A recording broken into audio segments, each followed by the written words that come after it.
Hey guys, welcome back to the Unsavvy Budgeter. For those of you that are new to this channel, my name's Cindy and I take you along with me to pay off over $71,000 in credit card and student loan debt. So in this video, we're going over how my husband and I are planning to pay off our taxes for the month of March.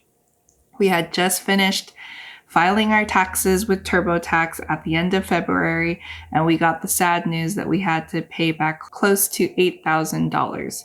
So that totally put us behind and off track with our debt-free journey. So we have made a plan on how we're going to correct ourselves.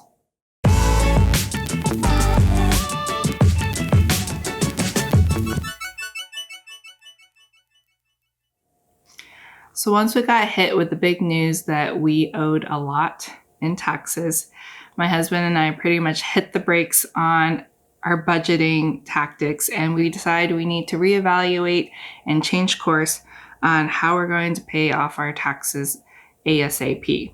So what we decided to do first was we decided to reach out to a friend of ours that's a CPA and ask him for some advice. We sent him our W-2s that we received, and he was able to quickly tell us that we are not withholding enough. So once we kind of crunched the numbers with him, he was able to give us an idea of how much we were going to need to withhold additional so that we wouldn't have to owe as much for the following year. And I also quickly realized that I had messed up on my W-4 form prior, and I need to check with my HR department to make sure that my W-4 form is up to date.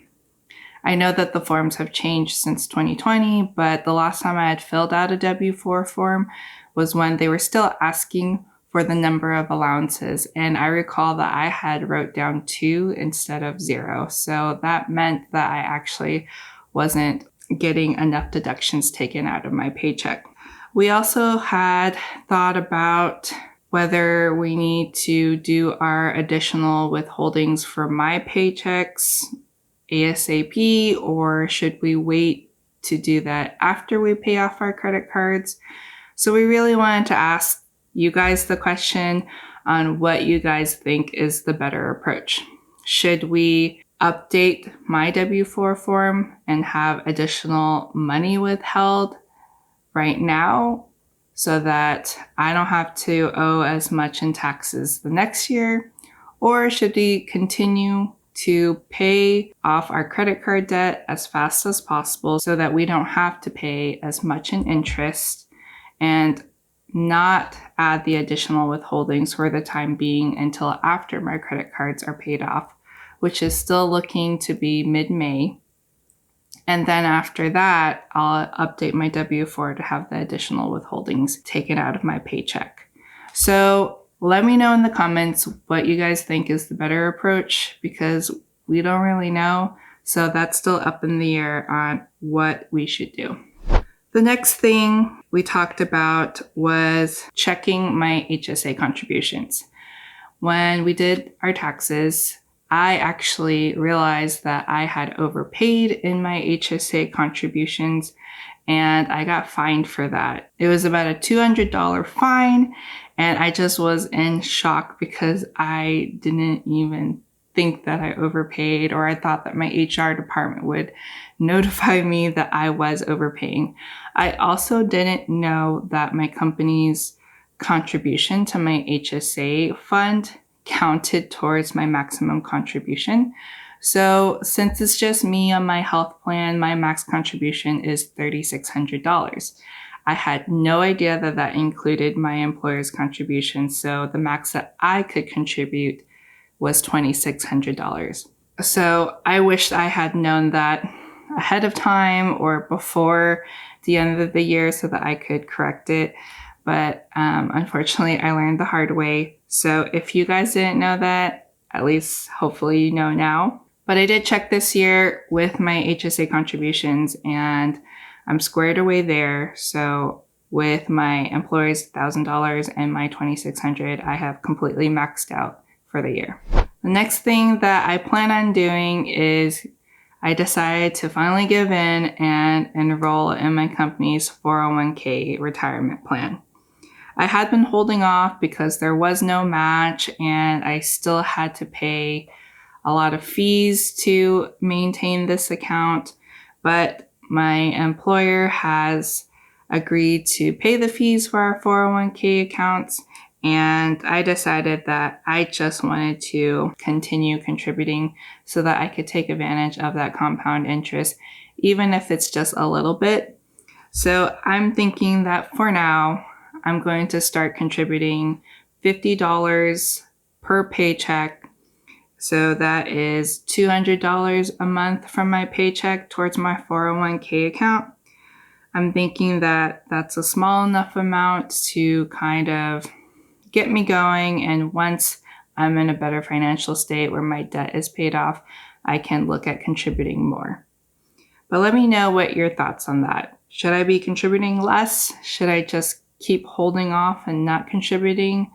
I was thinking about signing up the end of this month, but I would love to know your thoughts on that in the comments. Another thing that we talked about doing was adjusting our budget for this month. We have a lot of variable and fixed expenses that we decided that we could cut back on and try to supplement in other ways.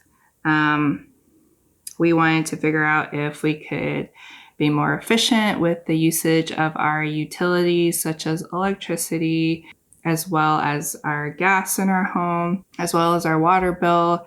We wanted to see if there was anything that we could do to adjust and have a little bit of savings there. And we also talked about our variable expenses that we could cut back on, such as groceries, the fun money. With groceries, we're thinking about really not trying to shop at all, or very minimally. We set ourselves like a very small budget for March. And we decided that we could manage just because we still have a pantry full of dried goods, and we actually have a freezer still full of frozen goods and meat. So we wanted to try and get creative and clear out our food inventory at home and really just buy the small additional things to add to the meals.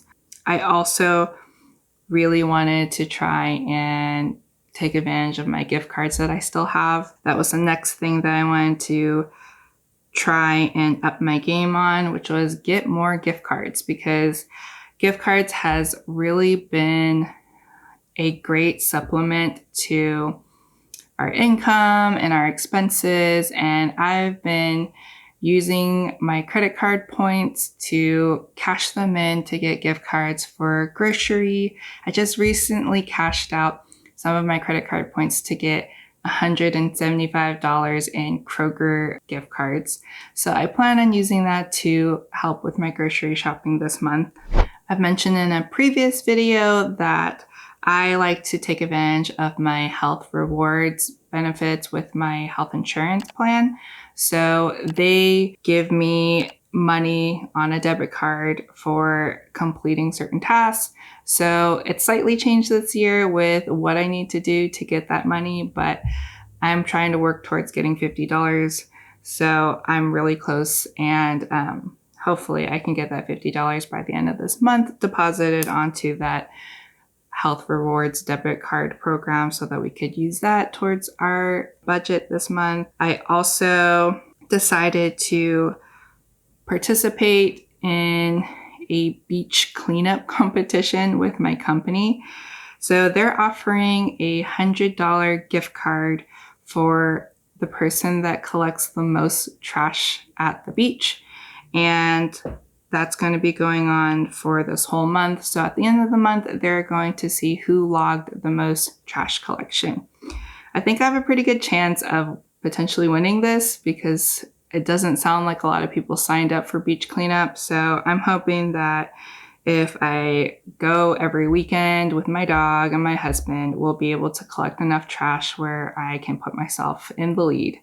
So cross your fingers and wish me luck on getting this $100 gift card. I also noticed advertisements online for something called Fetch Rewards. Let me know if you guys have heard about it or if you're using it right now.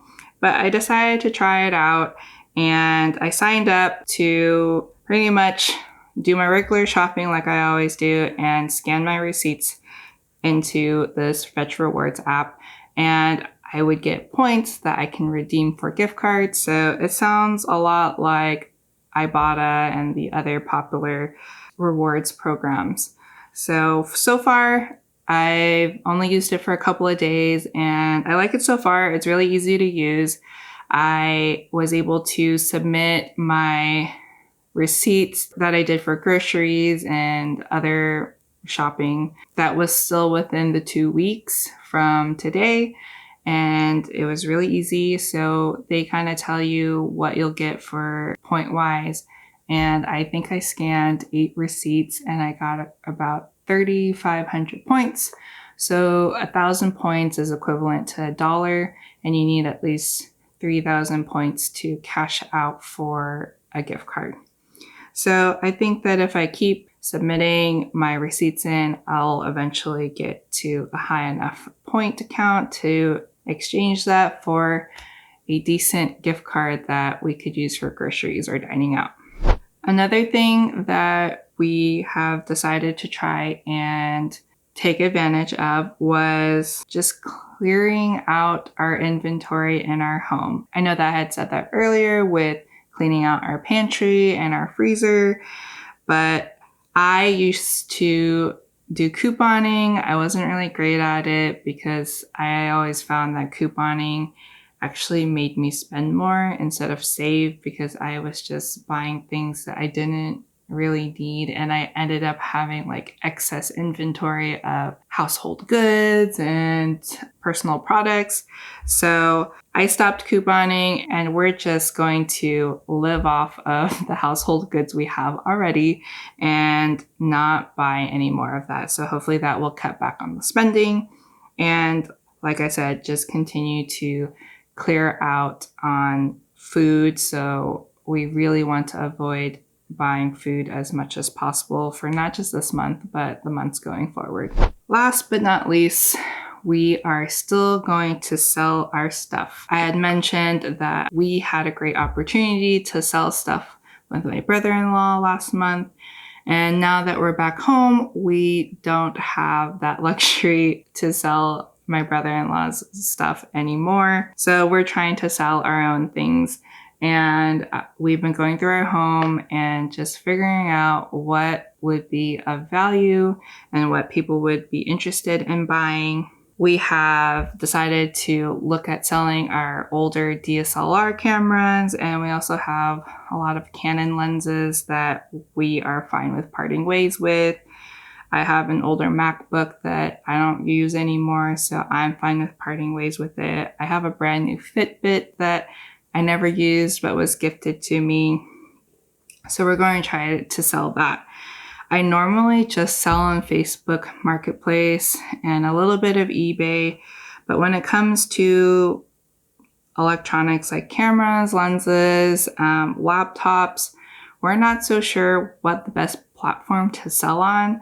So if you guys have any experience or knowledge about where the best platforms to sell those types of electronics to get the most bang for your buck, then please let us know in the comments if you have any great suggestions or experience with that. And I already did this, but I decided to help pay my taxes and credit cards. I decided to sell my car. I think that was a little bit of a bittersweet thing to do, but once we saw that we had to owe so much in taxes, it wasn't really like that hard of a decision for me to make. My car is older. It's the only car I've had ever since I started driving. So I had a 2008 Nissan Altima that was bought brand new, and it had close to 200,000 miles on it. We decided to try and sell it and see what we could get for it. It already had quite a few problems with it. It had transmission problems, my AC didn't work, and that was really it. Those were really the only 2 major problems I had with the car. But we decided that we would get quotes on what my car is worth today. So we checked out Shift, Carvana, and CarMax. And we also looked at Kelley Blue Book to see what my car would be evaluated at. And so for Shift, we got quoted $300 for my car. For Carvana, we only were quoted $200 for my car, which was really sad because I thought my car was worth more. And based on Kelley Blue Book, they evaluated my car to be anywhere from $1,100 to $1,700. So we decided to check out one more place, which was CarMax. And CarMax actually quoted my car to be $2,200. So that felt like the best offer we got, and we decided to go ahead and go with that offer. So it was pretty painless from there. We made an appointment with CarMax, and prior to bringing our car in, my husband did a really great job with cleaning the inside very well. He did all of the car detailing, and he even gave it a nice wash, and he cleaned the windows and everything to try to really give it that last shine, because we really didn't know what we were walking into with CarMax.